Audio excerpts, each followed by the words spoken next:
Mauzeri, aš žinau, kaip ištraukti milijardą iš šešėlių. Tu žinai. Aš žinau, nereikia ironizuoti. Tai Kubilius atsirado, matai. Šešėlių valdovas. Ką nereikia ironizuoti? Netokie žmogai, netokie bando ištraukti, nifiga nepavyksta. Pažiūrėkite, kiek katerių po Nemuną šitų pasieniečių zuja. Muitininkai ten šriubus gaikas fūrom atsukinėja, išrinkinėja tas visas fūras. Šimonytė plaukus nuo galvos raunasi į nieko. Ne plaukai, pasiakiniai. A prie ko čia vapšė kažkokias tai dabar jūs insinuacijos? Prie ko čia plaukai? Ir prie ko čia kontrabanda dabar?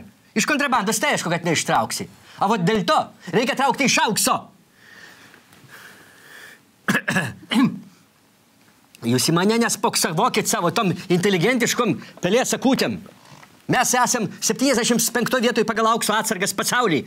Tai nachrena mums reikalingas tas 6 tonos aukso Šveicarijos bankuose. Pala. Tai ką jūs siūlot? Jūs suvokėt, ką jūs siūlot? Jūs siūlot parduoti smetonos laikais sukauptą auksą? A kam jis be reikalo guli? Aš skaičiavau, kad dabartiniam burbuliniam kainam už tą aukso atsargą mes gausim apie milijardą kurtais. A po to, kai burbulas sprogs, tai mes jį atpirksim mažesniem kainom ir dar navarą padarysim. Va čia jūs dabar šnekat tikrai durnom, sakyčiau, inteligentiškoms kalbom. Kaip gali būti? Nu, tik milijardas vyriausybės kasoj išbūna maksimum 3 dienas. Ir tuo atveju, jeigu atsidūrė kasoj 5-dienį po piet. A kai reikės pirkti auksę, tai paaiškės, kad tas milijardas jau seniausiai prapuolės juodoj biudžeto skiliai. O tai labai svarbu, kur tas milijardas dings, ne? Svarbu yra jį ištraukti, parodyti, kad jis yra. Ir kad žmonės pamatytų, kad jis ištrauktas ir kad jis yra. Ir lyg be aukso? Estai.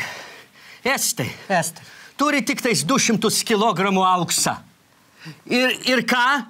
Ir gerai gyvena. O jeigu auksas būtų toks jau svarbus laimės dalykas, tai laimingiausiai žmogai ant planetos būtų uzbekai ar būsų pardavėjai su savo auksiniais dantais.